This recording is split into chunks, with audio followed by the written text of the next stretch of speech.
Hey guys, Chris from the Ultimate Recycler here. Welcome to the channel, and this part or this episode is going to be added onto the playlist for my shed updates at home.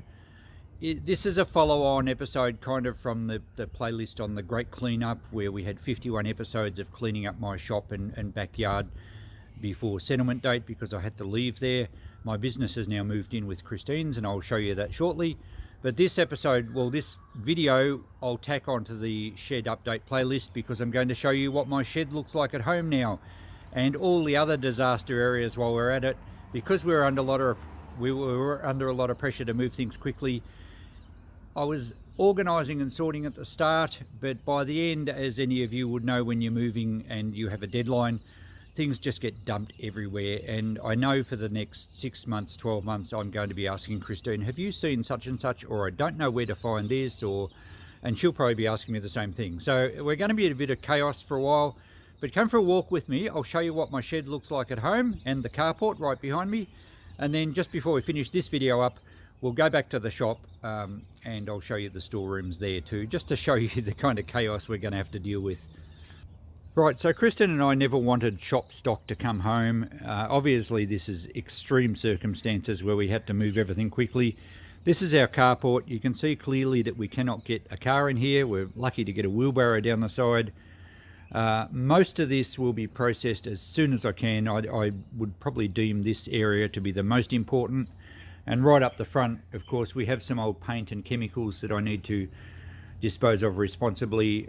They can't just go into landfill, and there is a depot in Shepparton, which is our nearest major centre, and they do have a rescue, it's a resource recovery centre, and I think they take old paint and chemicals for free.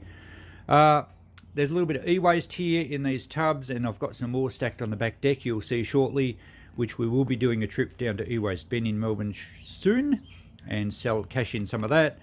There's some milk crates that were stock, which will probably have to be stacked in the emergency storage shed shortly. There's not much room in that. There's some other things like this big cast iron frame that I'm actually going to set up in our backyard. It's got a nice Dawn vise on it, and I'm going to be using that for a bit of processing here at home. I know we were saying no business stuff at home, but I will be doing a little bit of scrapping here. There's a lovely old Cooper shearing plant engine that I'm going to restore one day. So restorations and repairs will come home, and then either to be kept somewhere or to be sold. There's an early Villiers engine there. It's got a solid brass flywheel, so that's a nice early piece. Maybe just for parts, that one, because it's incomplete. And there's lots of other workshop consumables and tubs of stuff. And as I said just before, a lot of things have just been mixed up, and it's going to be it's going to take me a long time to sort it out, but I'm going to have plenty of time to work at it, and I'm really looking forward to going through it all and sharing my finds with you guys. There's some nice enamelled industrial light shades there that I might actually use in the backyard, set them up. This thing I think is some sort of engraving machine. I've had that for many years. I'll have to see if it's worth eBaying. Might just be a quick clean up and sell in the shop. There's a spool of old house wiring cable there, and I've got plenty of that out of skips recently. That's had rats through it, so that'll just go for scrap. So there's a nice old Seagull outboard motor, a 2-stroke, quite a vintage one. So there's lots of pretty cool stuff. And as I said, just, my girls and Steve helped move a lot of stuff, and Dean, of course. And because there was no direction when they were unloading, they just dumped it all, and that's all they could do. It's pretty hard to keep stuff organised when you've got to move a large volume in a quick amount of time. This is a early, well, probably 1970s, maybe early 80s garage analyzer or car analyzer that I got from a local workshop. I'll probably be doing some research on that and selling that as soon as I can, because it takes up a bit of space here. I don't even know what's in some of these tubs. Some of them were treasures out of the shipping container. And then there's a lot of copper alley radiators that can almost, well, a lot of those are actually ready to go to Melbourne for scrap. There's some sheet copper there too. Some of the radiators I'll have to clean up and get the metal brackets off. There's an old wood lathe there that I picked up in a deal, and that's actually been home under a tarp for some years. I probably won't keep that. I don't think I'm going to get into woodwork in that to that extent. I think one day I would actually like to get a metal lathe, but of course I need to reclaim some shed space. All sorts of treasures here, and this is just a carport. and bits of timber too. I've brought home a lot of handy timber. So, and there's the sign from one of my old businesses that I'll put up on the fence or the wall of the shed somewhere. So as you can see, the carport is pretty chockers. So let's have a look at the shed. Seeing so this is a shed update video. Coco's somewhat distracted with a lovely big bone. She likes chewing on her bones, don't you, Coco? Good girl. Alright, so there's the shed extension on the front of my original shed. We'll go and have a peek in there in the tick. On the deck, I've stacked a lot of my copper. There's lead in those blue ones. There's some non-magnetic stainless steel that I should actually put in the van now. There'll be room in the front. I forgot I had some little tubs of that. So a 10 kilo tub of that's only going to be about $10 at the moment. It's a shame that I've missed the peak of that price, but I did pretty well on everything else. So there's number 2 copper, burnt copper wire, number 1 copper. I'll probably be cleaning the deck off and getting that stuff in the van this trip. And there's also some more tubs of motherboards, mid-grade circuit boards. We won't have time to go to E-Waste Ben this time, but I'll have to contact him and tee up a time. Alright, let's head down to the shed. There's a magpie. We have a lot of magpies here in Australia. They come to visit us on the deck. They come to help Coco eat her dog food. But they also make a mess on the deck, which is really disappointing. So if anyone knows any perhaps deterrent methods without harming the magpies for making a mess on our deck, that would be nice. I'll have to do some research at some stage. I don't know if something like a scarecrow would work. It wouldn't be a scarecrow, it would be a scare magpie. I don't know. Alright, so we've got a bit of stuff dumped outside, things that doesn't really matter if it gets wet. I need to sort out that fairly soon. We still have, well, that's some timber I got out of a skip recently, but we still have all the residual offcuts from when the builder built our shed. And we have lots of transformers. I better put that inside or it's going to fill up with water when it rains later. Just a bit of general hardware. There is some large stainless steel cylinder. I still need to strip some of this to be able to cash it in. Some die cast which I think can go in with the stainless steel. Tubs of electrical wire. So I'm certainly not going to leave the yard cluttered with all this stuff. But yeah, data cable. But as soon as I can do it, I'll be doing a few trips fairly quickly to get rid of some of that. Oh, there's some plumbing supplies and things out of the shed, so a lot of that needs to be sorted. The wheelie bins are the best way to keep things out of the weather. There's some copper cylinders and some tubs of copper under there, so we'll probably be loading some of that tomorrow as well. Well, probably I'll be going down Tuesday, so before Tuesday. There's some shop stock there and some things I want to restore, and wheels, just because a man needs to keep some wheels, okay? You never know when they're going to be handy. A bit of stuff to scrap out still, some electric motors, and the timber pile around the back has been added to substantially, and things like this little half tank we're going to use as a compost bin.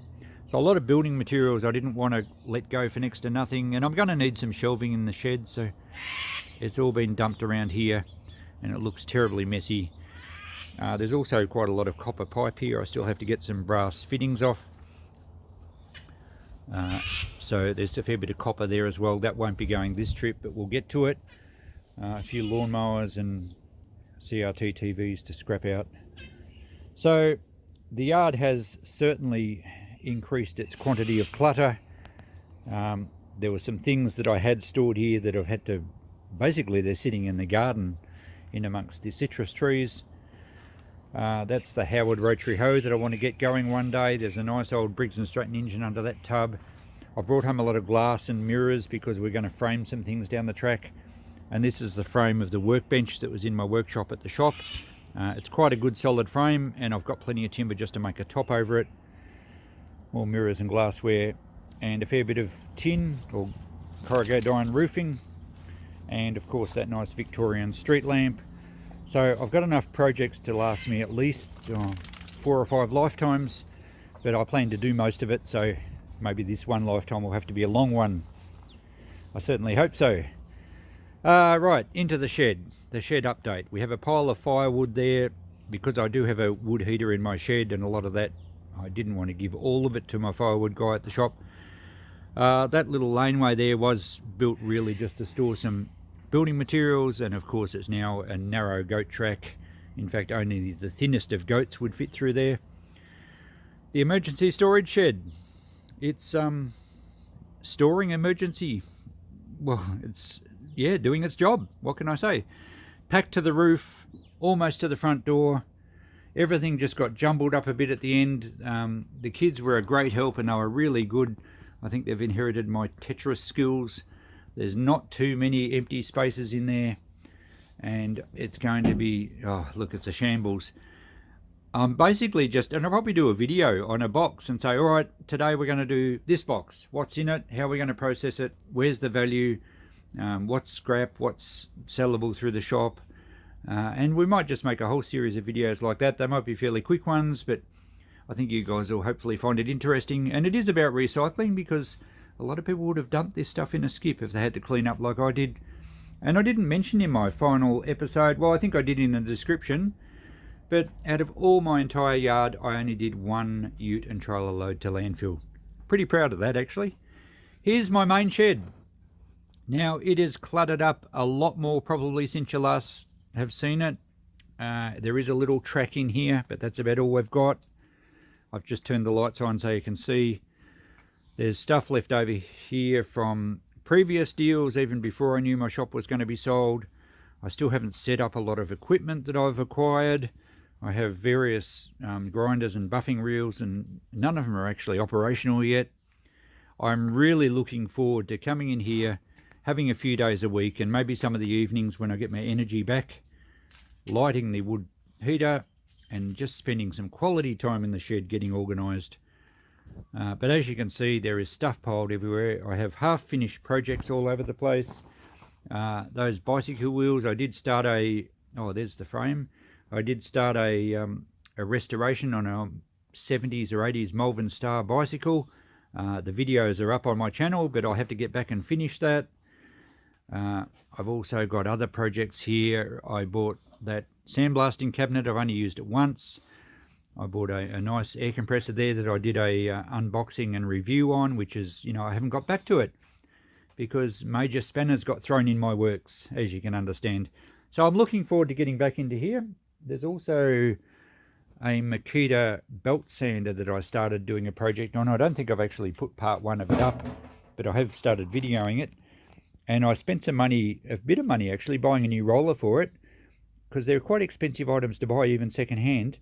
And then lo and behold, this one turns up in a deal and I think it's operational, and I have a feeling a third one turned up. So it doesn't matter, I'll get back to my first one and fix that anyway, and eventually I might be able to sell one or two of them. Okay, let's wander around. This is actually turning out to be quite a long video. I hope you guys don't mind. We've had a roof leak from the flue of my heater, and the plumber's onto that. Hopefully he's fixed it, but I've left the buckets here anyway because it is supposed to rain later today. My little repair room sadly has not been used for pretty much 2 months, and extra stuff's been dropped in here all the time, so there's a lot to sort out. I have projects everywhere. I have equipment, some of it I've bought and not got round to using at all. There's that Starburst clock down there we picked up at an auction a while back. Lots of vintage electronics, lots of clocks to fix, lots of stuff. Huge big grandfather clock I've got to fix. I've also got one inside that I have to do as well. So my channel will gravitate back to repairs and restorations. There are some, oh look, I found clock parts I didn't even know I owned. There's some nice old oil lamps in there I was going to restore. So yes, it's going to be great to get into some of that, but I'm going to have to spend a long time in here sorting out, which I enjoy the whole process. And as you know, I'm quite capable of cleaning up an area and processing stuff. It's just that when you're under pressure, it makes it a little difficult. And now I'm not under too much pressure, other than I'd love to get some space back to be able to work. All right, so that's the shed update at home. Before we wind this video up, we'll go back to the shop and just show you the storerooms there. And here we are in the shop. I can now call it our shop or the shop. Christine's over there sewing like a mad woman. And we've had a busy day, and I think it's been my second full day in here as co-tenant, and it's been wonderful. It's been going really good. We're quite enjoying ourselves. So enough of that. We'll do a proper shop tour at some stage soon. I was just going to show you where I dumped a lot of stuff. There's just boxes been piled up here, but I have kind of organised this side a little bit, and it's been open to customers today, and we've actually sold quite a lot out of this section today. And then if I duck through to the other side, oh, okay, sorry, a short interruption there. Customer wanted to haggle just as we're closing. Now this back corner I was getting to, as we walk past the kitchen area and the bar area, we come to the back corner that's going to be my tech area. And as you can see, it's just a jumble. So a lot of stuff just got dumped here. This corner is now basically out of bounds for customers. We just were running out of space very quickly, and a lot of it just got put in this corner. But that's okay, we can get to that as time permits, fairly urgently probably, because we want to have the shop fully operational. But at least customers can get around here. And we'll go down the back lane here into our storeroom, which again was a recipient of wayward boxes. You know, if in doubt, take it to the storeroom, find some room somewhere. So if we come through here, and I think I showed you on another video, we did set up a lot of shelving and little aisles, and Christine's sort of juggled her stuff around to take up less space. We have a little kitchen area here, which is not ideal, but it's, you know, we'll make it work. I've got to put some shelving up. We've got a new little hot water service thing in there. We've still got a roof leak we have to fix. But we're just looking at the stuff that I had to move, and I'll try not to pan around too quickly. And if you're claustrophobic, please close your eyes. It's going to get very tight in here. So one aisle there is full. And on my left-hand side is all Christine's rolls of fabric. And we get to the next little aisle. And I can't even step in there at the moment. It's full. And that is only pretty much shoulder width. I can step in there sideways. And it's packed to the roof. And behind those boxes are just rows and rows of boxes, all solid. There's no aisles, you can't get into that part, and it's stacked, you guessed it, to the roof. So that's where a lot of the stuff from in the house next door ended up. Some of it's stock, some of it is stuff that I need to process, some of it is my bookwork and paperwork and stationery supplies, and a whole heap of random things and tools. And I'm going to be scratching my head looking for stuff for some time, as you can imagine. Now, if we pan back around here, this is a little storeroom that I used to use. And of course, it is now packed to the roof. This side, if we go left, I've got a little bit of timber I've got to make some shelving with. And I've got some clocks on that shelf that they've been there for some time. They're restoration projects. And if I just walk through here, I've got to watch where my feet are going, because it's like walking on stepping stones across a brook. And in that area you can't get around there any further. It's packed. So we'll then pan across and hope the camera focus is keeping up, because it's going to get a bit tight in here too. If I step around here, and there's a little aisle walkway through this shelf, this area past this shelf, which gets super narrow, again packed to the roof. And not only packed to the roof, but the floor now has obstacles to step past. Not sure how the camera will adjust to light. I might even start to sound a little muffled. Any of you that have done some caving in very tight areas, that you can imagine how I'm feeling at the moment.